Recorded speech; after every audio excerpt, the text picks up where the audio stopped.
बरसात की उस रात आसमान बिजली की गड़गड़ाहट से कांप रहा था।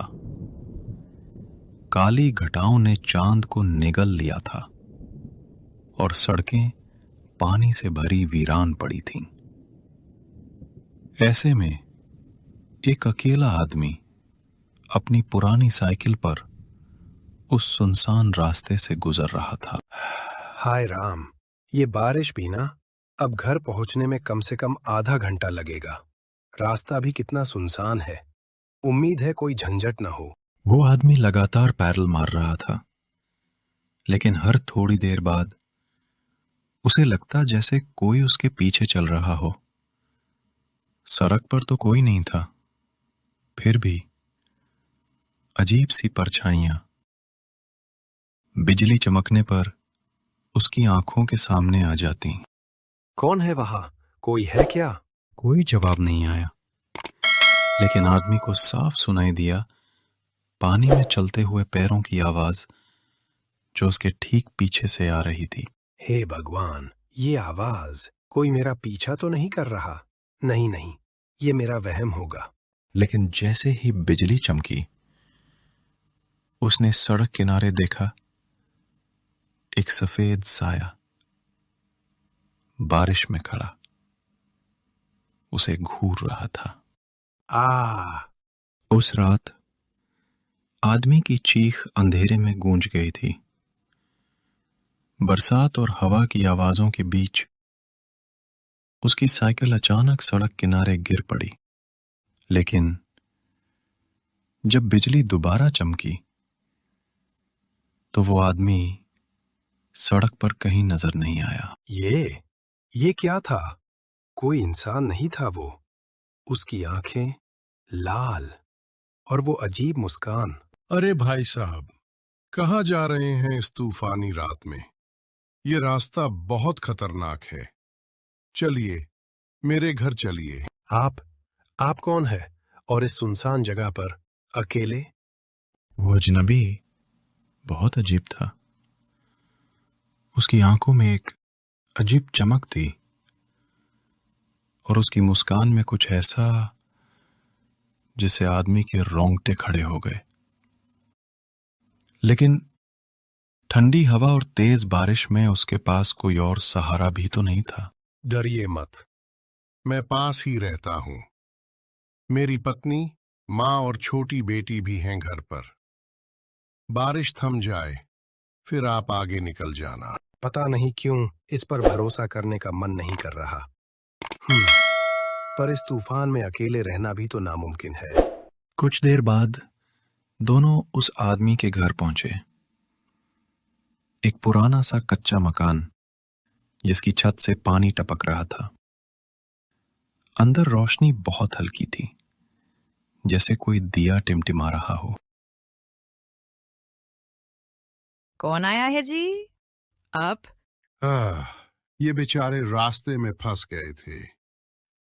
सोचा बरसात थमने तक यहीं रुक जाएं। सबकी निगाहें अजनबी मेहमान पर टिक गईं, लेकिन उनके चेहरे कुछ अजीब थे।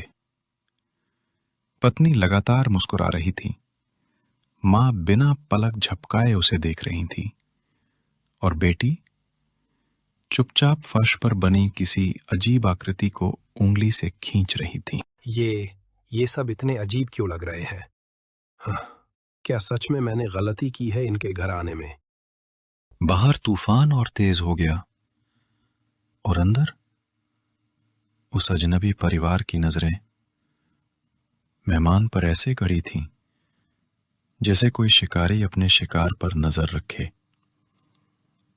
उस आदमी को पता नहीं था कि वो सुरक्षित जगह नहीं बल्कि मौत के जाल में फंस चुका था।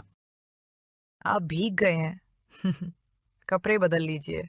नहीं, ठीक है। थोड़ी देर में बारिश रुक जाएगी, मैं निकल जाऊंगा। पत्नी मुस्कुराती रही, पर उसकी आंखें बिल्कुल खाली थीं। ऐसा लग रहा था मानो वो इंसान ना होकर कोई खोखला खोल हो। इतनी जल्दी क्यों जा रहे हो बेटा? रात तो अभी शुरू हुई है। बूढ़ी औरत की आवाज सुनकर आदमी कांप गया। उसकी नजर अचानक छोटी बेटी पर पड़ी, जो अब भी फर्श पर कुछ बना रही थी। लेकिन ये बार साफ दिखा, उसने मिट्टी में एक इंसान की आकृति खींची थी, और उस आकृति का चेहरा हूबहू उसी मेहमान जैसा था। ये तुम क्या बना रही हो बिटिया? अभी खेल पूरा नहीं हुआ, पहले तुम्हें मरना होगा।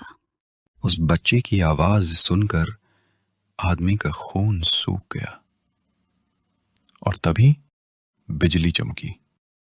बिजली की चमक में उसे दिखा पत्नी की मुस्कान उसके कान तक फटी हुई थी। बूली मां की आंखें पूरी सफेद हो चुकी थीं, और छोटी बच्ची अपने होठों से खून चाट रही थी। हे भगवान, ये लोग इंसान नहीं हैं।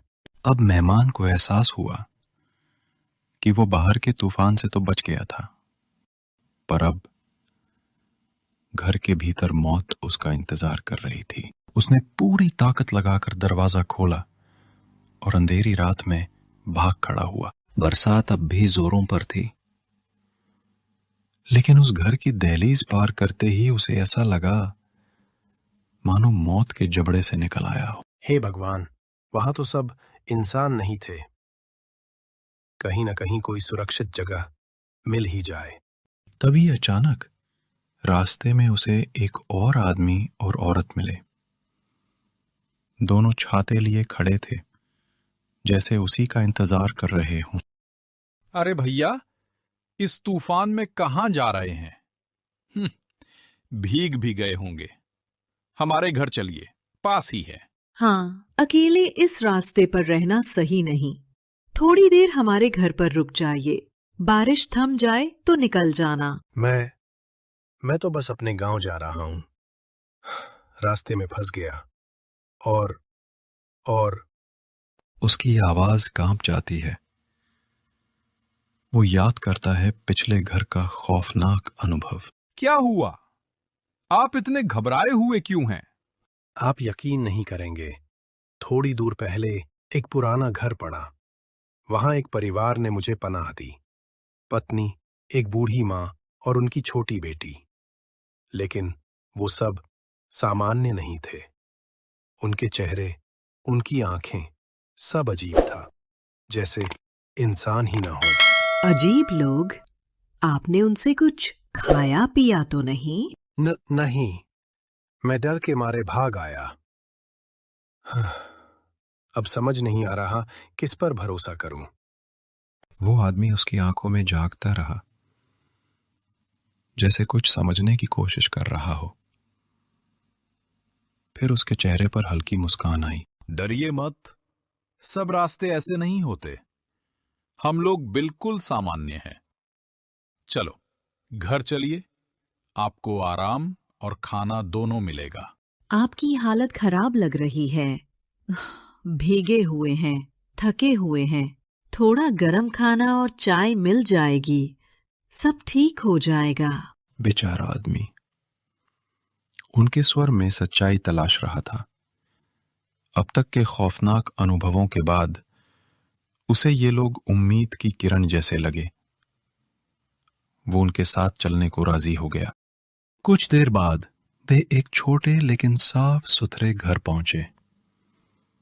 महक रही थी ताजी बनी रोटियों और सब्जी की खुशबू। घर में गर्माहट थी, बाहर के तूफान के बिल्कुल उलट। बैठिए, मैं खाना परोसती हूँ। सच कहूं तो लगा था अब कहीं बच नहीं पाऊंगा।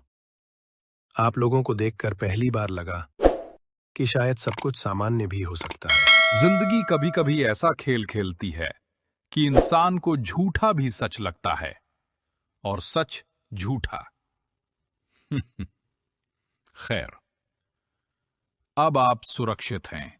उन्होंने उसे गरम खाना खिलाया। उसने पेट भरकर खाया और पहली बार राहत की सांस ली। उसका डर धीरे धीरे कम हो रहा था। उसे लगा शायद ये लोग सचमुच इंसान ही हैं। आपको नहीं पता वहां उस घर में क्या था। बेटी मिट्टी में मेरी ही आकृति बना रही थी और कह रही थी कि मुझे मरना होगा। पत्नी, उसकी मुस्कान इंसानी ही नहीं थी, और बूढ़ी माँ, उसकी आंखें सफेद थी। मैं कांप रहा हूं अभी भी। यहाँ बहुत पुरानी कहानियां हैं। बरसात की रातें इस इलाके में कभी सामान्य नहीं रहीं। कभी किसी को रास्ते में परछाई मिलती है, तो कभी कोई घर अचानक सामने आ जाता है। उसकी बात सुनकर आदमी के रोंगटे खड़े हो गए। बारिश थम चुकी थी। फिर वो आदमी उसे लेकर बाहर निकला। थोड़ी दूर चलकर वे एक जगह पहुंचे। वहां एक छोटी सी दुकान थी। अंदर लोग हंस बोल रहे थे, बिल्कुल सामान्य। ये कैसे हो सकता है? मैंने तो अभी तक ये दुकान नहीं देखी। पूरा रास्ता तो सुनसान था, और अब अचानक यहाँ इतनी रौनक। ये सब कहाँ से आ गए? उसकी धड़कन तेज हो गई। पहला घर, ये नया परिवार, और अचानक उभर आई दुकान। कुछ तो था जो उसकी आंखों से छुपा हुआ था, कुछ ऐसा जो इस तूफानी बरसात की रात का सबसे बड़ा रहस्य था। पहले वाला घर और ये दुकान, कुछ तो गड़बड़ है। यहाँ सब कुछ बहुत सामान्य दिखता है, पर मेरा दिल कह रहा है कोई राज है। वो धीरे धीरे दुकान के आसपास घूमने लगा। लोग हंस रहे थे, लेकिन किसी की आंखें कुछ अलग सी चमक लिए थीं। एक आदमी ने उसकी तरफ देखा और हल्की मुस्कान दी, लेकिन उस मुस्कान में कुछ ऐसा था कि उसके रोंगटे खड़े हो गए। भाई, आप बिल्कुल सुरक्षित हैं। कुछ खाएंगे, पिएंगे? हाँ, पर पहले मुझे आपसे कुछ पूछना है। आप जानते हैं उस घर के बारे में, जहां एक आदमी और उसकी पत्नी, बूढ़ी माँ और बच्ची रहती है? उनके बारे में सच क्या है? दुकान वाला आदमी थोड़ी देर चुप रहा। फिर अचानक उसकी आंखें पूरी तरह काली हो गईं। उसका चेहरा बदलने लगा और आवाज गहरी और डरावनी हो गई। सच? तुम सच जानना चाहते हो तो सुनो। वो घर, वो लोग मानव नहीं थे, और ये दुकान, यहां बैठे लोग भी तुम्हारे जैसे भटकते हुए आत्माओं में फंसाने का जाल है। नहीं, ये कैसे संभव है? हाँ, ये लोग, ये भी इंसान नहीं? अचानक दुकान में बैठे सभी लोग हंसने लगे। उनकी हंसी इतनी भयानक थी कि आदमी का सर घूम गया। हे भगवान, मुझे अब घर जाना है। मुझे जिंदा निकलना है। अगले ही पल वो दुकान और वो लोग गायब हो गए। अरे, ये सब लोग कहाँ गए? अभी तो यही बैठे थे। और दुकान, ये कैसे हो सकता है? वो चारों ओर देखने लगा। दूर दूर तक उसे कोई नजर नहीं आ रहा। उसके पैर कांपने लगे। क्या मैं सपना देख रहा हूं, या ये सब कोई खेल है? उसे लगा जैसे कोई पीछे से उसकी साइकिल बजा रहा हो। वो पलटा, पर वहां सिर्फ धुंध थी। धुंध में उसे अपनी ही परछाई दिखी, गीली, कांपती हुई, और उसके सिर से खून टपकता हुआ। नहीं, ये मैं नहीं हूं। मैं जिंदा हूं। उसी वक्त धुंध में वो जोड़ा फिर दिखाई दिया। उनके साथ वही छोटी बच्ची। अब तीनों मुस्कुरा रहे थे, पर उस मुस्कान में मौत की ठंड थी।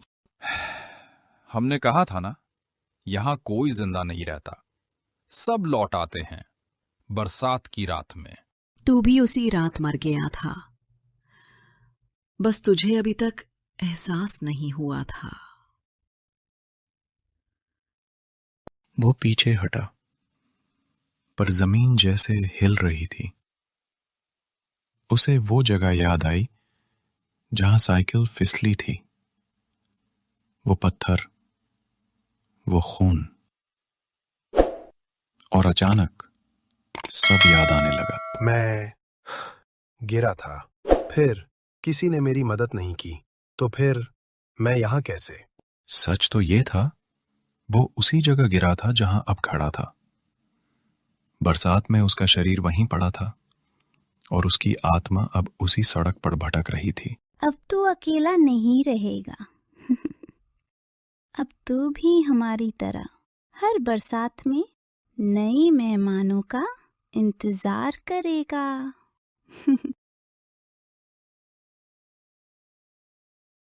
अगले ही पल वो आदमी भी धुंध में गायब हो गया।